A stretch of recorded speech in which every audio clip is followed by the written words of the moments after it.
All right, let's talk a little bit about elements and attributes. And to do that, I am going to go to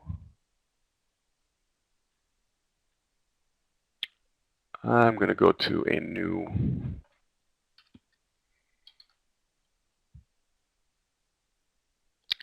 this is about an hour and 20 minutes into it. I'm going to bring up a new presentation. Would you guys be okay with taking a quick break? 5 to 10 minute break? You're good? Okay, let's do that. We will resume at 10:30 Eastern. Awesome. Perfect time for a break. People are here, ready to go. All right, so we'll go ahead and get started with this next piece of the presentation on volume profile. And again, we'll get back to the charts for today. And once we're through this, we're actually going to be able to start applying what we've gone through today relative to today's activity. And in fact, the other thing I'll show you today is a volume profile chart in oil as well, just to kind of show you how the elements and the attributes work across different instruments effectively. All right, so I had a feeling this was going to break higher. Now I will tell you this, if on the ES, so you watch this, if price gets through 28.75, I'm expecting a move back up towards closing swing high 31.75 to 32. That area. If it gets through 28.75 and it does not look finished to the upside. So if you're watching the ES at all, that would be my my call, my expectation. All right, I am going to go ahead and get into this presentation. So we're going to talk through the volume profile elements and the fundamentals or the attributes of those elements. And a couple of things I want to talk to is, I got here that the volume profile can be a pretty good target. I mean, we can really start getting pretty precise with some of our levels, and you're going to be able to see that here coming up. But there is one key thing about the volume profile, and this is why when I talk about it being effective and being useful in every market or every instrument across different time frames, is because it doesn't matter what instrument you use the volume profile in. It doesn't matter what time frame, what session, if you're going across 7 years or 7 days. The volume profile, every volume profile has 7 elements that are exactly the same. Doesn't matter. Doesn't matter. They're all the same. So this is why we focus on these fundamentals. When you're able to understand these elements and the attributes, meaning how price responds and how participants respond to those elements of the profile, what they mean in the market in terms of price and price movement. When you start to understand these fundamentals, that's when you're able to start taking the volume profile and effectively using it with the specific nuances of, say, an oil chart or a gold chart or YM or bonds or whatever it might be, as long as it has volume. But there are 7 elements, and we're going to go through those 7 elements. The first one is volume profile or volume bars at price. What do I mean volume bars at price? Every single one of these bars is created as contracts are traded at the bid or the offer. Anytime there's an actual execution, an actual print, it simply gets added to that price. So if there's a print at a price, it gets added. So again, every transaction at each price is recorded and represented as a single volume line. The more transactions, this is real simple, the more transactions, the longer the line, the fewer transactions, the shorter the line. And that is going to give us the profile. You stack all those together and you have a profile. It doesn't care if the contract was traded at the bid, and it doesn't care if it was traded at the offer. All it cares is that there was a print, a contract executed at that price. It cares about total volume, not whether it was at the bid or the offer. So the next element, so the first element was each one of these individual, at each price, we collect volume, or the system collects volume. And it says at this price, this many contracts were traded, and here's the bar representing that. At this price, more contracts were traded, and here's the bar representing that. And so the next area, or the next element that I want to talk to, is this thing called the high volume area. And that would be right here, the high volume area. And a high volume area, we're going to go through the attributes of that, is represented by the peak of this distribution being this bell-shaped curve. And that's actually the next attribute I want to talk to is in the high volume area, you'll see low volume areas to each side. This represents a price distribution. And what we're going to talk through is as price is auctioning. So when we start talking about, okay, how does the volume profile relate to this thing called order flow?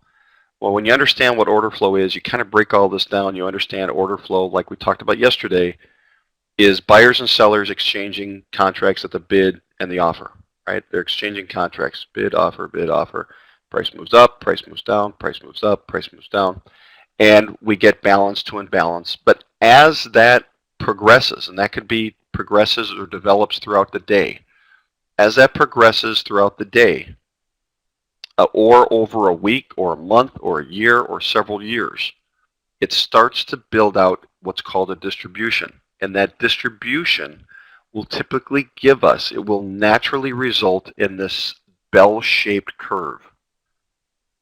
And the reason is because we have fair price in the middle, and towards the end, we have less fair price or unfair prices.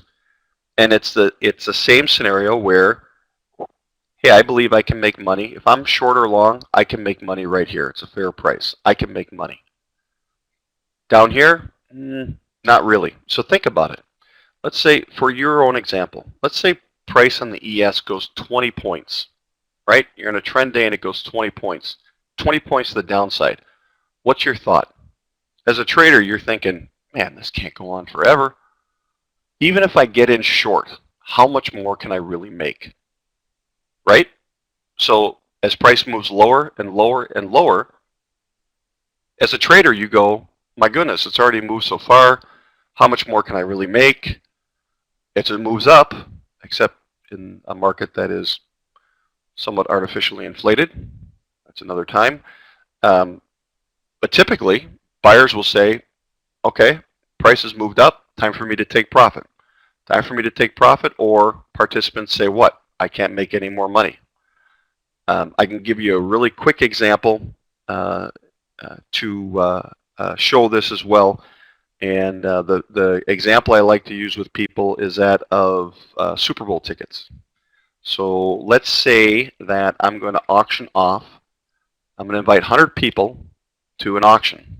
I'm going to auction off Super Bowl tickets, and I'm going to give away 2 tickets, 50-yard line, 15 rows up. I'm going to pay for airfare. You're going to get on-field passes, after the game parties, room board, etc. Great package. And I'm going to invite 100 people who I know want to go to the Super Bowl. And I'm going to start the auction at $500. Now, how many people of those 100 do you think are going to bid if the price is $500? You can answer that question. How many people? I've invited 100. I got 100 people in a room. All of them. 500 bucks? It's a great deal, right? Fantastic deal. Now I'm going to start raising that price. I'm going to go to 1,000. I'm going to go to 1,200, 1,500, 2,000. There's going to come a number when that number is going to move from 100 to 99 or 98, right? It may be $5,000, it may be 10. But there's going to come a number when that number moves lower. And once a couple start moving away, we'll move price higher because that's what an auction does. Price moves higher, and maybe at 6,000, 7,000, people start thinking, well, you know what? I like my Super Bowl parties. I'm not going to do this anymore. And as price moves up, what happens to the number of people involved in the auction? Does it go up or down? It thins out. Exactly, John. Exactly. It thins out. And it will continue to thin out because as price moves higher, the relative value of that price is not as strong as it was lower, because in the case of an auction of a market, fewer people believe that they can make any more money. So they start stepping away from the auction and volume starts thinning out. It's one of the signs that an auction may be finishing to one side. And in this case, it's just a single direction auction with price moving up, and eventually we'll get to a point where there are two bidders left, and the final bidder will step away, or one of the two bidders will step away, and the person will win the auction. But that may not be until price gets up to $75,000. I don't know what the number is, but it may not be. And the point of that is it doesn't matter, and our current ES market is a perfect example. As it's been moving higher and higher into all-time highs, the overall volume of new contracts coming in isn't rising with it. It's not like there's a lot of new volume coming into the market.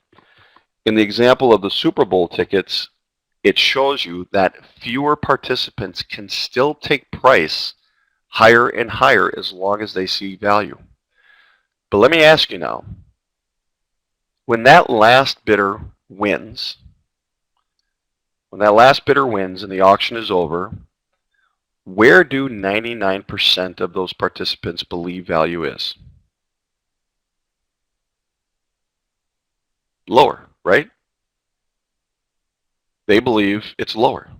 Now, if you're one of those participants and we have a bi-directional auction, and you can initiate a sell at $75,000 or $70,000 for a Super Bowl ticket, you're likely to do that. You're likely to want to do that. And that's how our auction works. As price moves higher, we get less participation, and so it begins to thin out. As price moves lower, we get less participation in sellers because they don't believe that they can make as much money, and that starts to thin out. It gives us this curve, this bell-shaped curve that we're looking at here. So I call it the price distribution curve, right? And so in that we have fair price, which is a high volume area, and we have an unfair price, which is a low volume area. At our high volume areas, we have a lot of participants. They're all jumping around, they're all excited because they're making money. It's a price where they believe that they can make money. They believe that whether they're entering short or long, it's a price that where price will move enough where they can make profit. So fair price attracts a lot of activity, attracts a lot of participants. Whereas a low volume area, you have fewer participants, and as price, let me put it this way, price moves down, down, down, down, down, down. What are you thinking as a trader? What are you automatically thinking? Well, this can't go down forever. What goes down must come up, right? And so you're looking at potential areas to get long again because you know that price is going to move in a specific direction until the other side steps in to shut that movement off. And when the other side steps in to shut that movement off, if you get in at the bottom, you got a great trade, right? So the volume profile shows us areas over time, and meaning even within a day, across weeks, months, years, where participants believe price is either fair or unfair. And it results in volume profiles that have these successive volume distribution. part of that volume distribution are these high volume areas. High volume areas have a lot of activity. They are fair price for both buyers and sellers. And we get rotation. Because buyers and sellers are active at these areas, right? You do it too as a trader. You get in, when you buy, what do you automatically become when you buy? When you have a contract to buy, you automatically become what? A seller, exactly. You automatically become a seller, right? And so price starts moving up, you look at your profit, and you say, hey, I have some profit. I'm going to sell. Maybe you've got a couple of contracts on. Maybe it's 5. Maybe it's 10. Who knows? But you're going to start taking profit. And you're going to start taking profit. As price moves up, there are going to be more and more people less willing to buy. And price will start moving back down and rotating back down because you're a seller. And if other buyers bought where you are, they're selling as well. That selling is going to cause price to rotate back. And we're going to see more and more activity at these high volume areas. And these high volume areas, because they're considered to be fair price, become price magnets. So remember, at each extreme, we have these low volume areas, unfair highs, unfair lows. And in the middle, we have these fair prices. So when the market says price is moving down, down, down, down, down towards a low volume area, and sellers finally say, okay, we're out. And buyers say, wow, price is really low. This is a great deal. This is a great deal, I'm buying because value is higher. Guess where price is going to go? Prices, well, most likely, the most likely scenario is for price to move back to that high volume area. So high volume areas become price magnets. So it's one of the attributes of the element of a high volume area. Rotation, fair price, and it acts as a price magnet. The next element in the volume profile are these low volume areas. Now, low volume areas are really interesting because they can do one of two things. They're unfair highs and unfair lows. And a low volume area can be both. We're going to go through this, but it can be both an unfair high and an unfair low. And I'm going to show this to you and how understanding the different price distributions will help you identify targets for your trades. So, again, unfair highs, unfair lows at the low volume areas. And what that means is one of two things is going to happen. Because there's not a lot of volume there, typically what we see is price action. And most times rather rapid price action.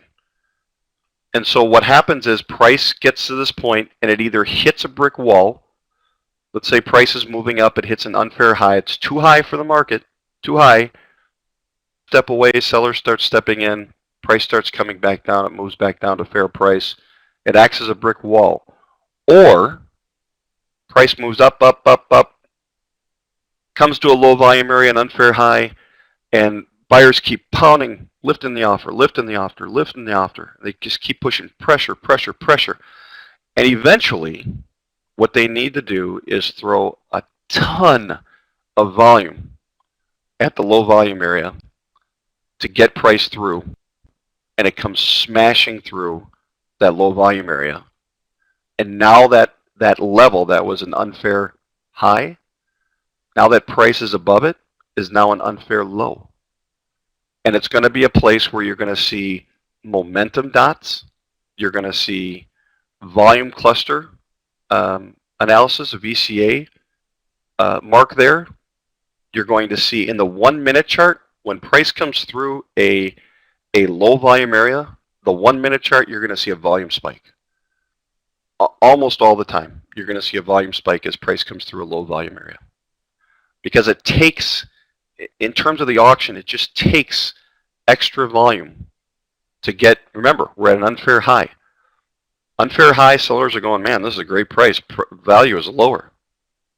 And so you have more sellers willing to sell And to get them out of the way, it takes buyers an extra amount of volume needed in terms of contracts at the bid or at the offer to get those sellers out of the way and push price back up through that. They've taken out those sellers, and you've seen this a lot of times. Price comes back to that level, and then it just takes off from there. They get them out, they sell a little bit, and then they buy back at that level. It's why you've heard the statement before that, you know, resistance becomes support, support becomes resistance. It's not just a saying. There's a mechanical reason in the auction of what's happening between buyers and sellers that makes that oftentimes a very true statement. It's not just a saying. And when you understand what's happening behind the scenes in the auction, now you can start using your auction tools, your OFA tools, to identify, okay, I got a low volume area. This is looking like a brick wall. I can see prices come up. I can see, even though buyers are pushing, I can see sellers holding. I'm going to take this trade, and maybe my stop is 3 ticks. And it starts moving away. It starts moving back down, and you take your first scale 1 or 2 ticks out in front of the high volume area of that distribution. Again, I'm going to show you what that looks like. So low volume areas either act as brick walls, or they act as slingshots where price comes smashing through that level.